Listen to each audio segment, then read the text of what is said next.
Welcome back, everybody, to ESL One Manila 2016, game number 2 now between Team Empire and Team Secret. The scene as a whole didn't really have a whole lot of information to go on as we entered this series, but it certainly hosted a lot of surprises, with Team Empire showing some strength that I think none of us can say we really expected out of them. Sort of think that Empire, they just made really good calculated plays, but at the same time, like Secret, there were a few missteps by them throughout that game. Like, for example, it didn't really feel like they were able to fully utilize the relocate with the next combination. There were a few times where Empire just set things up really well, like that bottom fight where they were smoked up and waiting for it. They made the game really, really hard on Secret, basically. Universe was never a threat at any point in time of the game. They couldn't use relocate offensively. Whenever they did, they would lose. I think they got a few kills off of it when they kept skirmishing in the middle lane, and that's about it. You know, for the first 15-20 minutes, the game was really, really close, and Team Secret was doing what they needed to with the lineup and buying themselves time. 10 seconds and then remaining. From there on out, it was just Empire taking full control of and utilizing that they had vastly superior team fight. Well, this is interesting as we go into game number 2, Team Secret. Starting off with kind of the same strategy that we saw from game number 1, leading with the OD. They're going to get another one of those kind of defensive saving style heroes in the Chen rather than the Wisp or Dazzle that we saw before. Meanwhile, Team Empire picking up the Doom and Puck seems like general team fight and initiation for them being prioritized. I like to talk about this from time to time, probably too much, but I think if we talk about trademark heroes, the OD for Arteezy and the Chen for Poppy is a pretty good opener when you're Team Secret. Yeah, I think the Chen especially for Poppy. Everybody knows about it already, but sort of think the OD definitely wasn't the issue in the last game. Like, the pick itself worked out really well. There was a time period where the hero was just dominating around the map, but it was probably the only thing that actually they had going for them. It just kind of felt a little bit disconnected because they had this hero that was dominating the early game, but then they had the Naga that couldn't really provide anything in fights. 10 seconds remaining. Do you think there would have been a better offlane on that game?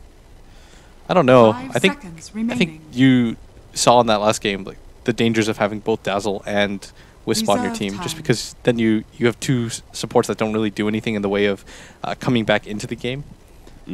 You saw how much the line was able to do once he just got a Blink Dagger. The hero became online again. It was perfectly fine. I think they could still go back and pick the Wisp again for this lineup. I think it's as good as Dazzle is with Chen. Yes, but I don't know about that because I still think Wisp needs some farm. Like, he's not the type of support that's going to buy wards for you constantly and like Sentry and things like that. But Chen can be. I guess, but it's. I think Puppy usually wants a little bit more farm. What is it that Chen offers you that Dazzle does not that makes you think that they can still run that kind of combination? It's that he offers more aggression and map control in the early games especially. He's not as weak as the Dazzle is, and then he still provides that heal for the Wisp and send back and so forth. I think Wisp and Chen is 10 seconds remaining. These days underrated combo of supports. 5 It's something we saw remaining. a lot being played 2 years ago. Almost to the point where you would say if they get this support combo, they'd win the game. I really like this Vengeful Spirit pickup. It sort of preemptively counters a potential Bat Rider pickup. Team Empire's turn to pick. It's fair enough. There was still a lion in the pool. Team Empire choosing not to pick that one up, which means Team Secret will still be able to get their hands on it. And this does mean they're going to be able to make up for perhaps some of the disables that is missing from this Chen.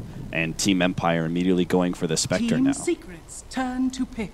They had so much success with it in the first game. I think Spec plus Puck anyways synergizes really well together. I think both those heroes, they kind of just work out.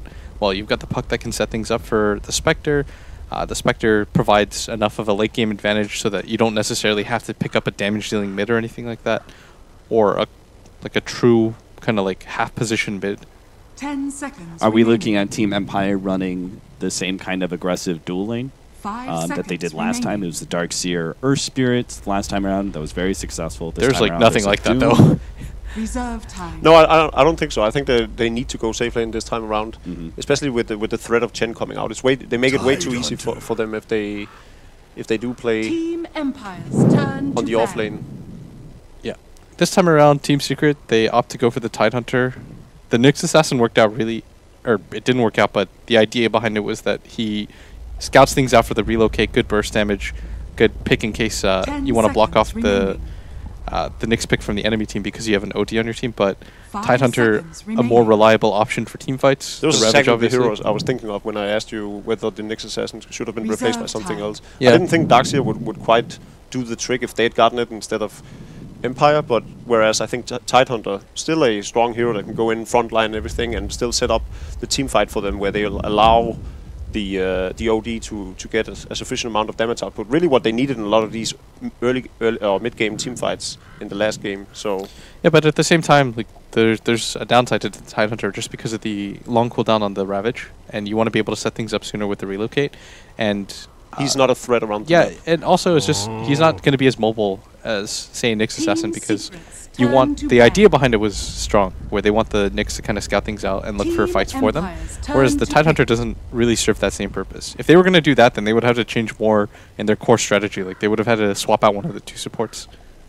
A lot more sustain coming from this lineup for Team Secret with the Chen and Tidehunter. Both of them are mech heroes, but we can probably agree that there's going to be a lot of sustain here. Team Secret might be able to put a lot of pressure down, but Team Empire go for the Enchantress. It's actually interesting. It's almost as if Poppy forced their hand into this Enchantress pick with that Darkseer ban. And that normally you wouldn't see. I think he's the only Chen player in the world that would force the enemy to pick Enchantress against him. I would hate to play against it. I'm sure Arke would too. Playing Enchantress against a Chen? Or Playing other the way? Chen against the Enchantress. Yeah, playing the Chen against the Enchantress sucks. Exactly. But in this Poppy's particular that good. Yeah, in this particular draft, it does seem as if Poppy wants them. There is another team. This is something that was routine for Ice, is that they would routinely actually in the Chinese qualifier of one of these tournaments, they would pick up Chen into the Enchantress. But that's the only other team I've ever seen that out of. I think she's a very debatable hero these days. I think a lot of teams think she's absolutely useless, whereas a lot of other teams think she's one of the strongest heroes in the current meta. Personally, I think she's really good. Like, if you run her as a 4 position, it's hard to take her down. The 2 creeps that you're able to pick up, a lot of kill potential there. She scales pretty decently. I think the problem is when she doesn't scale. Like, playing from behind with her... Yeah, it does kind of suck, but it's a risk you take. Then again, Chen is sort of the same thing. Playing from behind with the Chen is no fun either. The Jug would have been really good. If you're looking at the options that Secret had left over, it would have worked well against the Doom too.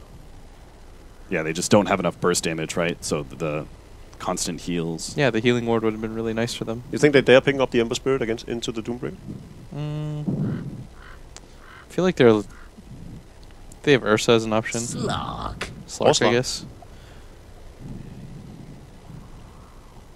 I think this is a much more well-rounded lineup by Team Secret than compared to last. They can actually fight them at any point in time in this game. Yeah, I think so too. And this is the combination that they used quite often at Shanghai when they had the Lion plus the Slark, just because the Slark can eventually rotate around the map, and because of his ultimate, he just moves around really quickly, enables the Lion to get some of his own space. So one thing that stands out to me in this draft is that Team Empire went for the Vengeful Spirit instead of the Lion pick because she's generally a better hero playing up against the Chen. Lion sort of struggles because he has to run through the creeps and he doesn't want to commit any of his spells to the creeps, obviously. So that's a problem for him. Whereas the Vengeful Spirit is pretty good against them, weakens their armor and everything. And then because Poppy gets this Lion pick up, that's probably where he decides in his mind, Enchantress is no longer a problem for me. We can easily deal with her. They have that burst damage, they have the control through the disables and so forth. Yeah, and they get another hero that's pretty good. Not the best carry in the world against Enchantress, but it does at least provide some disabling, some magic damage of its own with the Slark. Yeah, and So Poppy isn't going to go it's for the hood, so something. he's going to have a much earlier BKB this game. So the untouchable from the Enchantress isn't really an issue. Once again, the early wards being placed out. Pylai die with his boots. TP's out, manages to get himself a river ward. They should be able to see anything that Afterlife does from here on out. I think they're going to have a big problem dealing with the Slark as the game progresses. Hey, you always have Doom, and Doom is one of those like fail-safe options. You just Doom a Slark. you can get him out of the fight, if you can get on top of him and prevent him from just walking around and regenerating off his ultimate too. But then you still have to burst down the OD, which you will then have a problem doing. Yeah, I'm just saying they have options to deal with all these heroes. Like Spec plus the Doom works out okay too. As soon as Doom finds a target with his Doom, then Spec just haunts in. It's a really quick 1-2. I do think Secret's lineup though in this game overall is a lot more balanced than it was in the last one. Would you, if you were the captain of the team, which lineup would you prefer having? I mean, it depends just because of the players that they have. I think both lineups look okay from my vantage point. I think Secret might have a slight advantage, but not by too much. Meant to have this. So once again, we are going to have our mid-match off. Scandal playing the puck up against our Tours OD. Anticipating that this time around, Scandal will have a bit more support in that mid lane, whether it's a simple like tornado creep from Aposhka or maybe a full-on smoke gank into the mid lane. I'm anticipating them not to actually leave Scandal alone in this lane. Yeah, that guy owned last game, Aposhka. Oh, yeah, he really did. I haven't been able to see a lot of his games, but especially in that last game, he created so much space for his team. Meanwhile, Afterlife, starting off with the Infernal Blade, not actually going for the Devour. It doesn't actually have a hard camp here to work off of. Feels like the Infernal Blade is better harassment damage against the support. That actually did so much damage. That ability just allows them to trade early. The one downside, though, is that if you're going to go for the Devour at level 2, it's going to leave you somewhat susceptible as you won't have the Scorched Earth. Right. Do you think he potentially skips Devour? No. No. At level 2, I mean. Not entirely. I still think there's reason to get it. Just because the sooner you get it, the thing is, I it think gets he off can get a kill on the Lion. If there's no chain support, I think he can get that kill on the Lion. I don't think with the Slark available. Like, Pylite should be fine. Trading hits is okay for him too. The thing is, this Infernal Blade level 1, it only is worth the pickup here if he's actually able to force Lion back enough that he's able to get experience, but this isn't working out. Pylite is just consuming tangos and fighting. Yeah, that lack of armor really punishes him as well. Yeah. The benefit too of the support, Chen, who bought almost everything, allows Pylite to get the boots first, and this is what is enabling him to trade hits more than anything. Universe trying to put a stop to Poshka getting into his offlane camp, but not much he can do. So they will be able to secure the 2-minute rune at top, and Doom not really doing too much in this bottom lane so far as he's being zoned out by Pi. We'll have to go for the bottom rune, picks up himself up a bounty. Finally has that level 2, and we'll see what he does with it here. Very surprised he still hasn't gone back to that offlane camp, which has been opened up for him for quite some time. Yeah. And with the dual lane, because it is a dual lane, I think that Afterlife is trying to take more advantage of this, but would benefit him to at least have one of the creeps available. You could just roll the dice and see if you can get something really good too. So he actually went for the Scorched Earth for the Scorched Earth. I think he was hoping that Pylite would man up and take the fight there, because. But even then, he knows that Pylite has boots already. Yeah, yeah. the Maybe better if he play, didn't. when he was this low, the better play would have been getting Devour and going back to his camp. The orb comes in, misses out, and they're actually going to try and turn around, imprisoning up that Wild Wing Ripper and stopping the tornado. Would have been an obnoxious presence, so Arteezy says it's well worth to spend a little bit of extra HP and mana to take that one out of the pool. They try to make the movement, but I mean, OD is really hard to kill. Yeah, there's almost no chance that they get a kill on a hero like that, especially with just the puck. Puppy's keeping a constant presence, pretty much sticking between these two camps, farming and getting new creeps, and knows that he doesn't actually need to rotate into the bottom lane too much with Afterlife already being zoned out for the most part. If anything, he invades in the top. Try to help the Tidehunter along too. There's some kill potential to be had on the Spectre, but you're going to need some levels first on a few of these heroes before you can do anything. At the same time, I think Enchantress rotating bottom, possibly through a smoke gank, would net them a kill on the Lion, definitely. Create a lot of space on the Doom. And there's our first blood. Doom ends up going down as Pylite sets it up for Eternal Envy to be able to come in, and that Scorched Earth is just not enough regeneration there for Afterlife to live. Was that Vengeful Spirit starting his TP and cancelling it again? I think believe so. Moposhka, running for the haste rune, will be able to pick it up just ahead of Team Secret. But again, not much is really going to come of this, at least Moposhka. Well, he's got an enchant. He could try and steal Puppy's creep, but wouldn't do too much for him.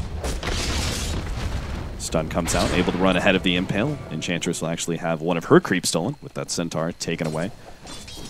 Meanwhile, top lane, Universe drops a bit low. Ramses as well as King R, as their lane was pushing in, trying to put some pressure on Universe. Hopefully forcing him away from the experience, but not going to happen here. Universe healing, solves himself away, and is good to go with that Iron Talon. The extra farm will be coming in for him. Afterlife is going to be gone on once again in this bottom lane, but this time in a much more comfortable position with the Enchantress creep, as well as Enchantress herself blocking in Eternal Envy. They're actually going to be able to get this one. He still has the pounce up, but is hoping to be able to just get into the trees all the way through. Has to loop himself around this dangerous point. Afterlife is going to be able to get one step ahead of him and blocks Eternal Envy in. And finally, Empire claimed the kill, evening out the score now 1-1. I don't think Afterlife even expected that to happen. You saw him going back to lane trying to take last, and Enchantress was being adamant about going for the kill. Once she was just patient with the clap. She knew when she hit that though. I think she with missed it actually. No, I think she got it. She faked it out twice. I'm pretty sure she hit it, but regardless, without his ultimate available, all that juking doesn't really do anything for this Lark. I thought he could pounce out of it. I think that's what Afterlife thought as well. Yeah, just did a good job of keeping on top of him at all times. So is this in response to essentially the mid ganks kind of failing, with the Chen constantly there and Afterlife having issues, that they now make this sort of a dual lane scenario at bottom? Yeah, and they're gonna force the movement from Poppy as well. He needs to either put a lot of pressure on the top lane where this isn't happening, or go down and match the aggression. Yeah, with this bottom creep, he's gonna steal it for himself, but of course it does fade. I like this idea that King R rotates mid as they force the attention of Puppy down to bottom lane. Unfortunately, it doesn't work out for them. Afterlife does end up going down. Just too much disable or keeping in place with the counter. I'll try and catch Arturo. They have the silence. They're going to follow up with Ramses entering in with his ultimate. Poshka and the double damage, just the icing on the cake. Yes, Afterlife did go down to the bottom lane, but the much bigger kill on Arturo is claimed by Empire. Yeah, that was really well set up by them. Just because, again, the Dream Coil plus the Haunt combination, and usually you don't want to use that for a non-core target, but especially the OD with how well he's doing. And he wasn't getting pressured at all. It was a good kill for them. And I think Arteezy was actually a little bit out of position there. There's no way that anybody could rotate in. No room control and river control from Team Secret. We saw this with the earlier room pickup as well. So it's not surprising that they would get that gank off. They didn't even need the Haunt. Denied. Scandal may still need some extra. I like the fact that he went level 2 Waning Rift as well. I think that was probably part of the calculation there from Arturo, assuming that he would be able to get off an imprisonment on himself. But not actually the case there with the extra level in the Waning Rift. I think the Hunt though was fine. You want to make sure that you kill targets like the OD. Yeah, and you participate and get some golden experience. It's fine. Yeah. I'm curious to see what Puppy's next move is, as his team lost 2 heroes in a short period of time, and this Tidehunter, he's against the dual lane, so like you said, he wants to try to put pressure, but with just the Wand and the Iron Talon, going to focus a little bit more on his own farm. The thing is, he's playing the Chen as a 5 and has committed a lot of his spell usage to taking over Enchantress creeps, or for a Wilken Reaper in the middle lane to harass with that tornado. Yeah. Essentially trying to counter what Enchantress brings. Yeah, so he's not going to have that same item progression that we are used to seeing from Chens. But Pylai may still be able to have better progression in that sort of 4 position. Is already level 5. The Slark spending some time in the jungle here thanks to that regenerative level 6 that he has. Pylai will get his level 6 of his own quite soon. Spectre ultimate going out here. Looks like they're going to go for Pylai. Manage to catch him and trap him inside the net. And Ramsey should be able to get this kill, or maybe not. The Chen heal goes out. They're going to have to dive in deeper into the tower. And yes, they get the support kill, but will it be worth it for them? They have to be able to escape, and Universe's TP is just not fast enough, nor does he have his level 6. It would have been needed to punish Team Empire. Really good rotation again. It just seems like Team Empire, they really know how to use this Spectre Haunt to full use in a bit. Nice read by Scandal. That was a really good attempt. It's really well played by Scandal as well. Yeah. It's Dodging hard. The stun, gets the orb out.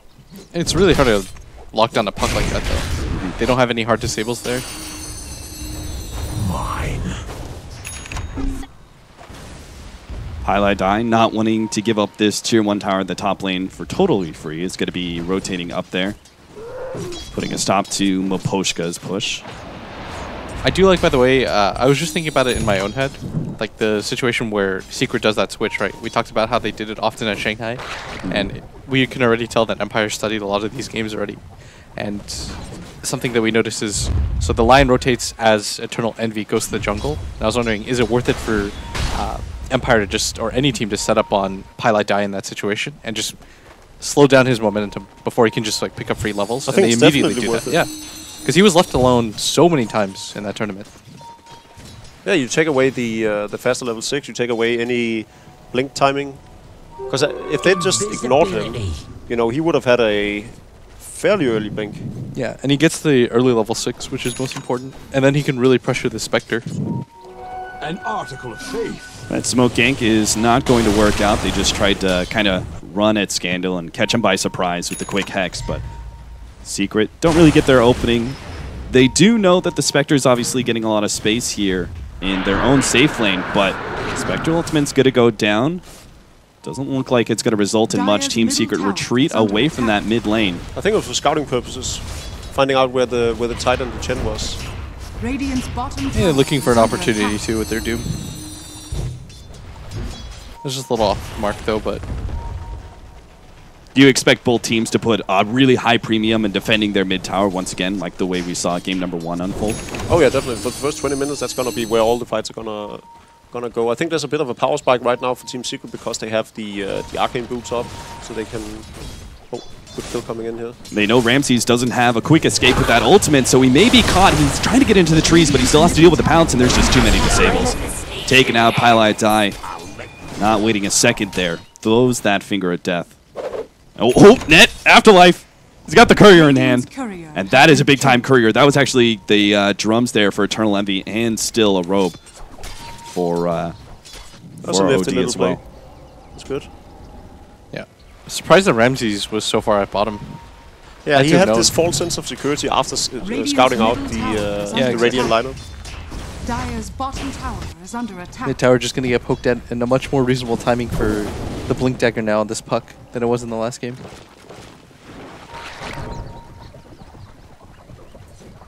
Team Secret perhaps going for a sandwich on this mid lane. They're wrapping around both sides here, but Scandal, he's just pushing out the wave time and time again. Orb, silence. Head back to Fountain, fill up, rinse and repeat. So the item timings on Empire is actually better than it was last game, despite the fact that I think Secret is fighting better this time. Yeah, this is a way faster blink for Scandal. Yeah, the last game it was like 20 minutes, but he got pressured quite often. This game had a much easier time against the OD, was able to make good adjustments, and most importantly, he had a lot more support from his team overall. Scandal this time is not here to be able to push out this mid lane. They went for a bottom lane, tier 2, TP in, smoke. They're going to wrap through the Radiant jungle. But part of the problem that this is, and I think that this phrase describes it really well that you have, Blitz, where it's this low percentage gank whenever you're dealing with a Slark. It's one of those slippery carries, right? That you're not guaranteed to kill when you smoke gank him.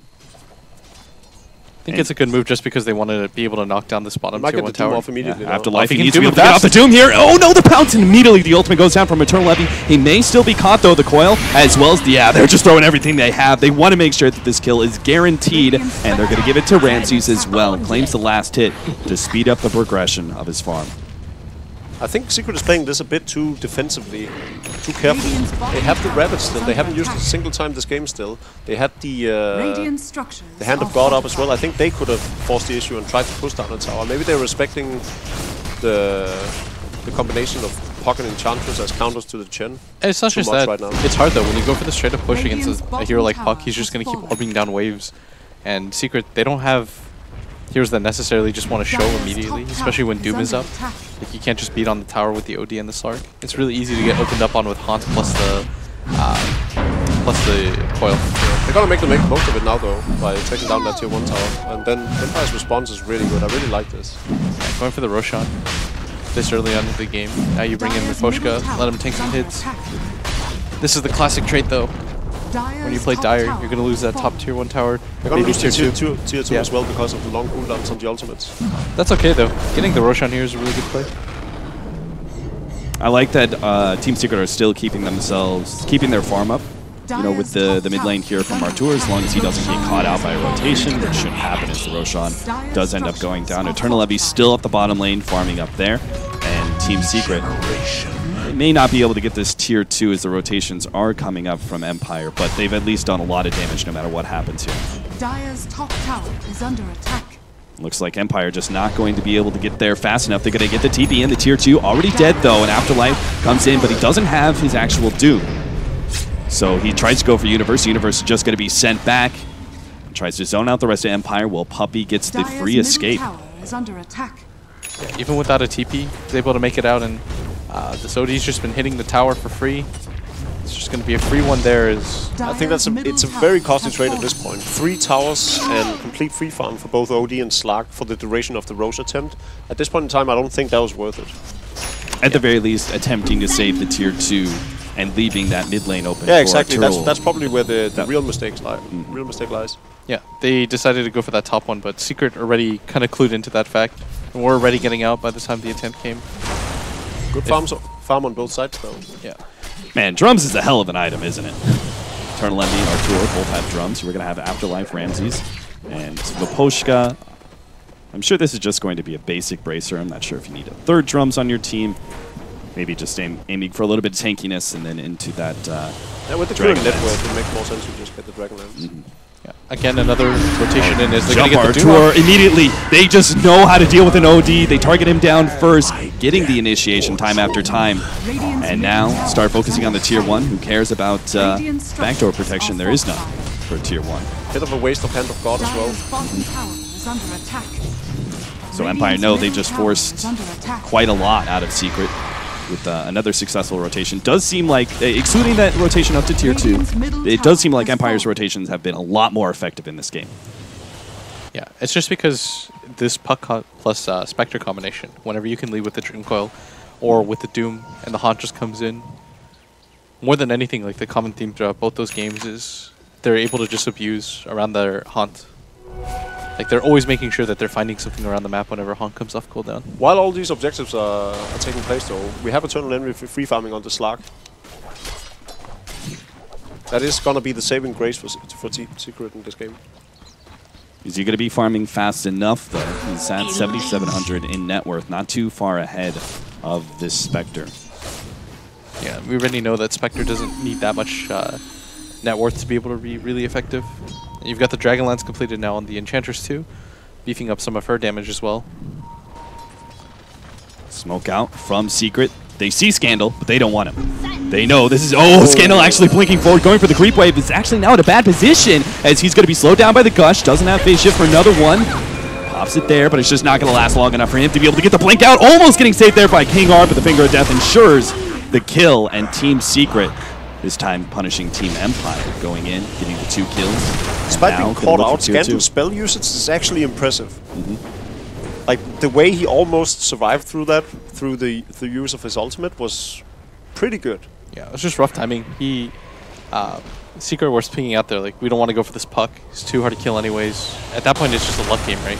Whether or not Scandal's looking, because if he is, then Highlight Die has no shot. Vaposhka, is he out of position? Afterlife responds with the Doom onto Artur with Ramses having the double damage. This is exactly maybe a fight that they want to be able to take the sent back. Not going to be there in time, as it looks like Artur is going to be blown up before that happens. Looks like they actually sent back the Slark instead. Universe, he has the Ravage. Obviously, no need to pop it here. He knows he's dead anyway.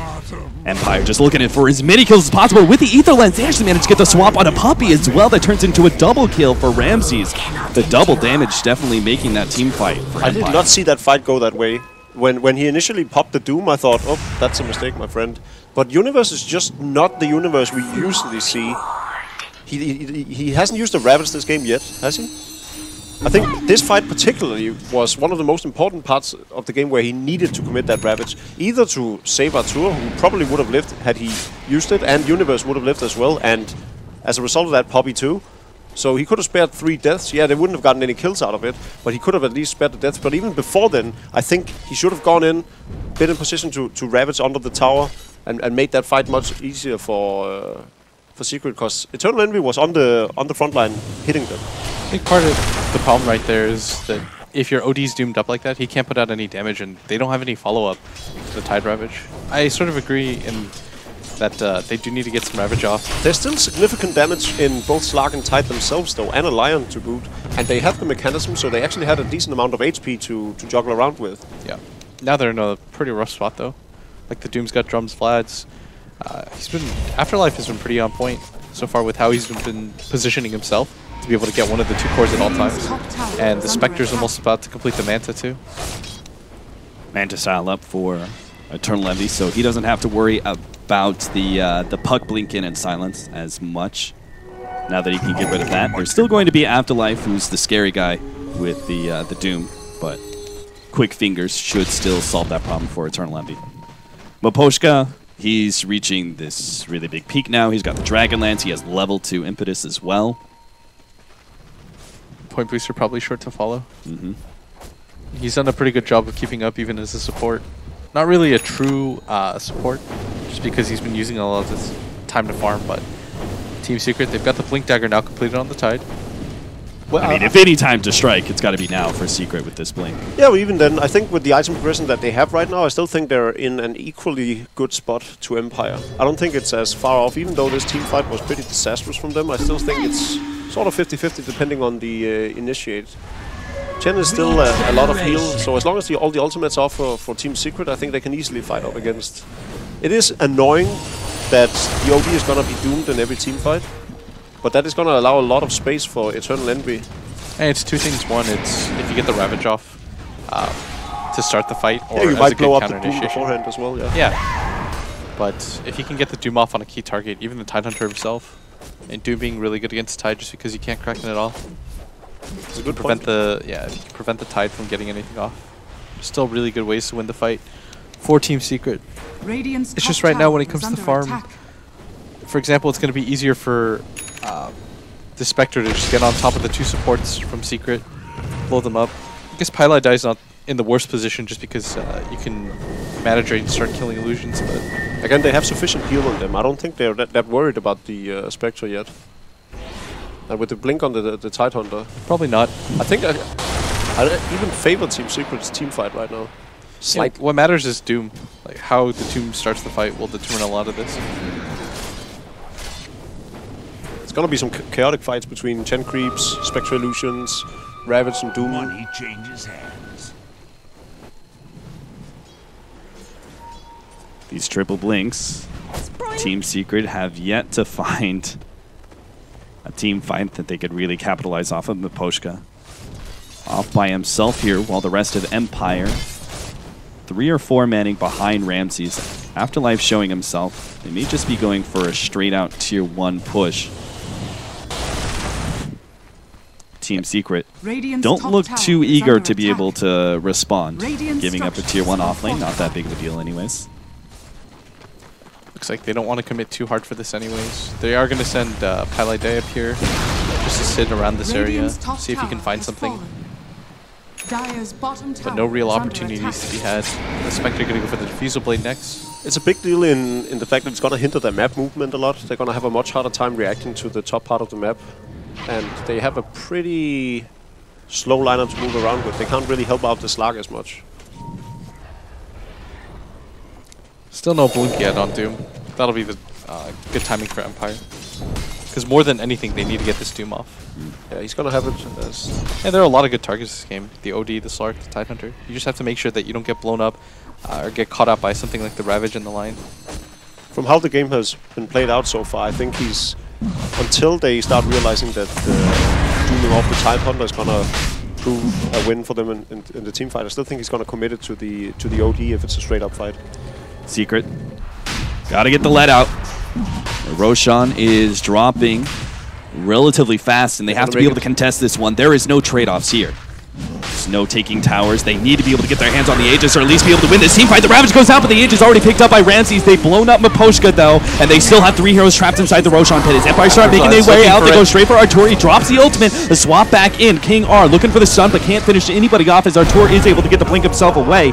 Puppey instead is going to be the target by Ramses. Should end up going down, but the follow-up is all on Eternal Envy. They've already got the Doom on him. They just need to be able to get some disables and damage to finish him off, but the Doom, it's wearing out Eternal Envy. He's going to be able to get a blink away quite soon as the Manta is out to be able to get rid of that silence. The orb misses. They follow up some extra damage, but Eternal Envy finally gets into the trees and starts that regenerative effect. And now Artur, he managed to survive through that whole entire fight and is looking to be able to claim more. Blinks himself out from the impetus shot. Pylite Die helps with the save. Is going to be able to get Scandal. That's a drop gem. Artur picks it up, but he may actually end up going down anyway as the enemy team reclaims that gem. Trying to just retreat now with that as Miposhka is going to be the sacrificial lamb stuck inside of this pounce. Turns to try and help kill the lion.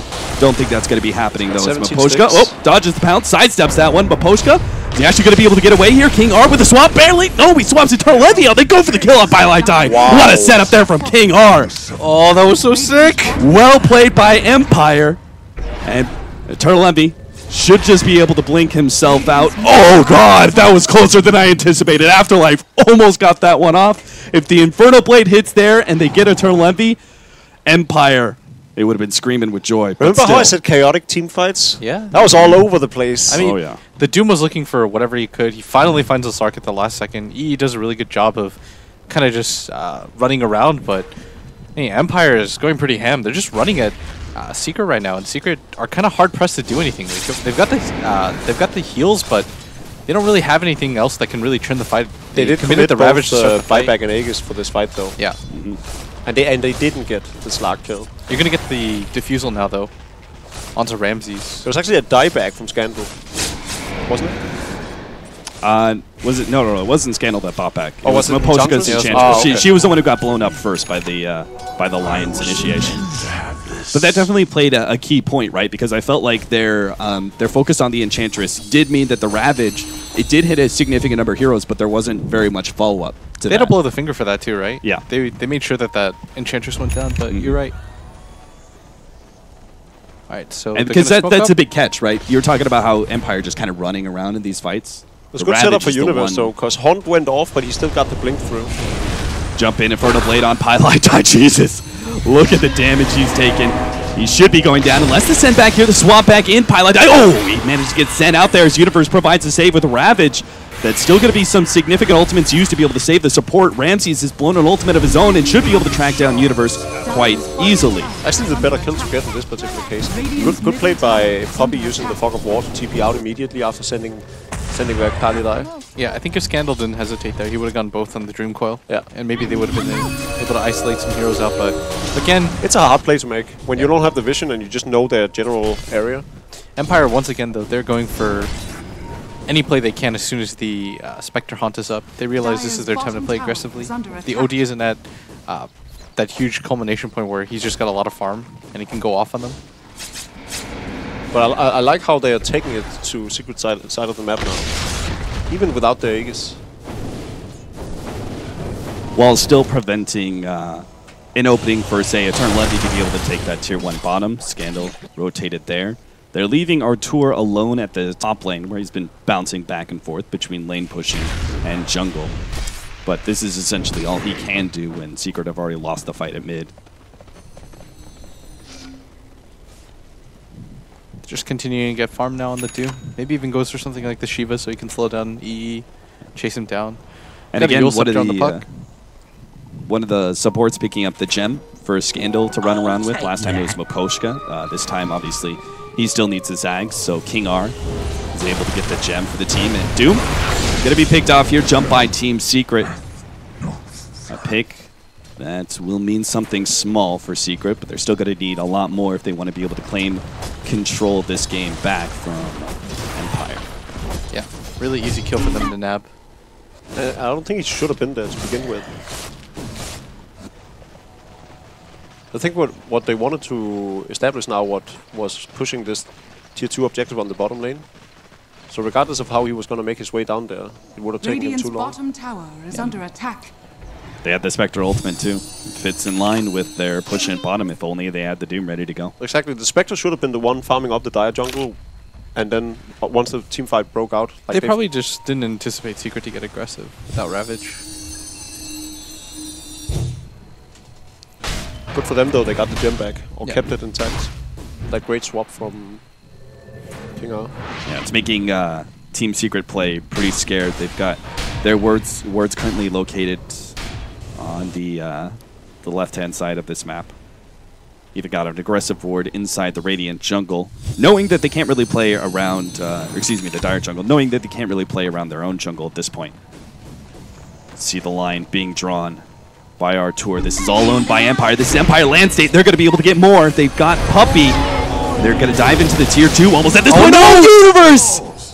Oh, fails the Ravage entirely. Still tries to make the initiation, but Artur, I don't think he can really back him up here. Managed to get the imprisonment, but this means he doesn't have an imprisonment to save himself. Artur ends up going down. The Universe is still stranded in the middle of an Empire wasteland. 3 end up going down, and the Dagger searching for more. But Empire...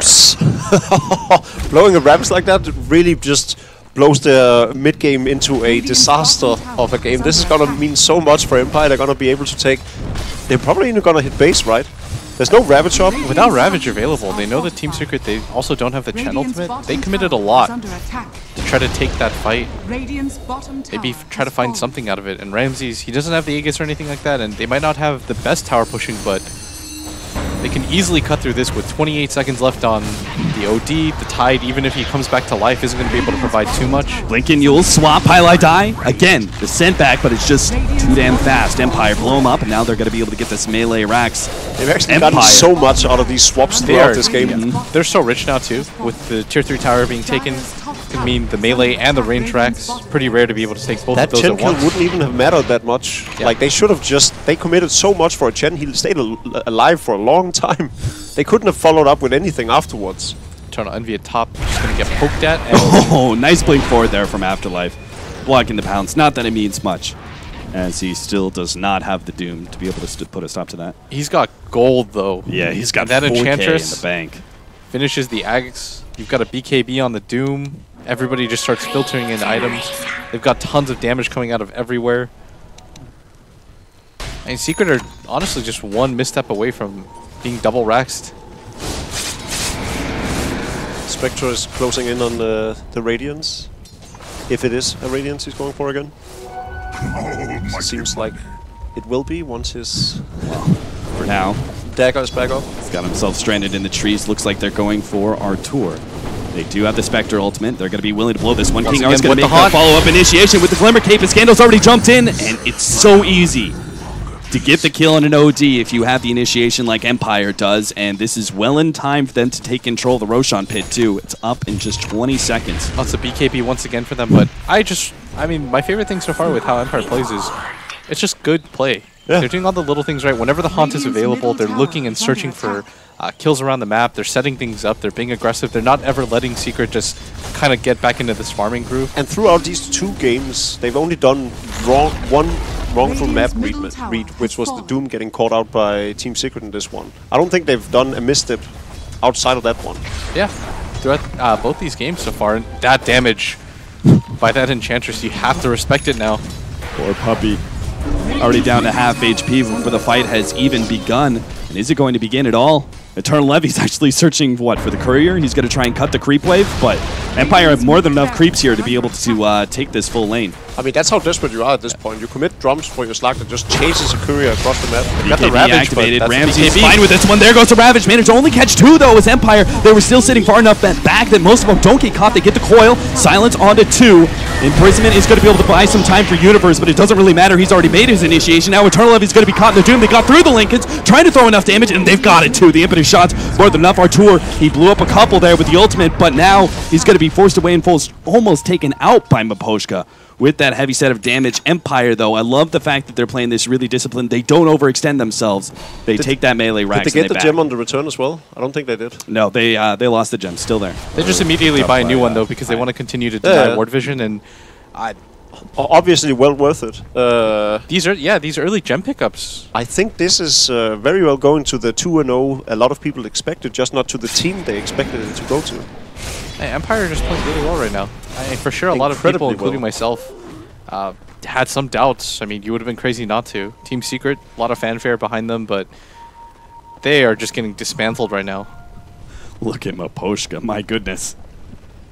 The best thing about this is you can't ignore this hero anymore. Like, he does too much damage for you to kind of just say, okay, well, we'll deal with him last. This is, for all intents and purposes, a core. The thing is, who's going to kill him outside of the Lion?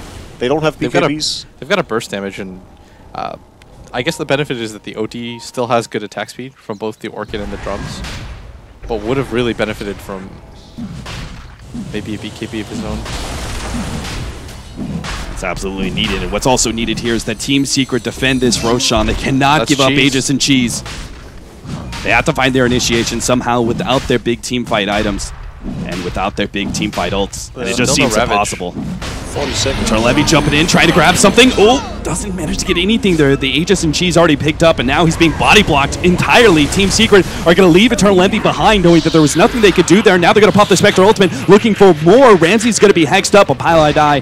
That hex lasts long enough for him to be able to complete the TP out. So he drops the gem, tries to just make some YOLO play because he realizes the type of position that his team is in. I know a lot of people are going to say that was unnecessary, but he just thought, okay, I have to go for this. My team is in such a bad spot. With 70 seconds down and the Aegis available, it looks like Empire, they just want to end this game. Yeah, they go for the swap out. Pick off on Puppy. The Ravage goes in, hits on 5, but again, there's no damage. They have no Eternal Levy. Artur's already been stalled up. They're going for Scandal here, trying to get it, but Artur, he dies before that's even possible. Now he's going to buy back, but what hope does he have? They call it Team Secret. They go down in their very first series, revealing the team, showing what big names they are, but going down to Team Empire. The young up-and-comers from the CIS region. Unbelievable. They played amazing throughout. I think game 1 especially was definitely Empire winning through sheer strength, right? I think this game, though, there were so many mistakes done by Team Secret that you could say that, yeah, sure enough, Empire played at the same high level they did in game 1, but it was also Secret really just cracking under the pressure, I'd say. And I think to go back to Will's point with Eternal Envy going in for this Aegis kill, a lot of the times to the untrained eye, that will seem as a stupid death, a blatant misplay, but it's actually playing to win instead of playing not to lose. Yeah, for sure. And that, I can't even believe how well Empire played throughout this entire best of 3. Like in these last 2 games, whenever the spec hunt was up, they kind of just rinse and repeated. They looked for opportunities around the map. They set it up when there was like 5 seconds left to go. Everybody was already in position to make something happen. They didn't just let Team Secret farm out the map and be greedy. They got aggressive everywhere. There's a ways to go yet for Team Secret and implementing Universe, a guy who's been very comfortably sitting with the Evil Geniuses lineup for a long time.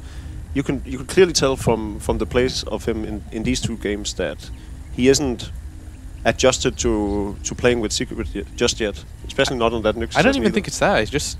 again, Empire played this amazingly. No, but I think, for example, like he just looked a little bit out of sorts. Like with the Ravage, I've never seen Universe, for example, do something like that. Exactly. He's normally one of the usually most like stable the rock players. Of the team, exactly. Yeah.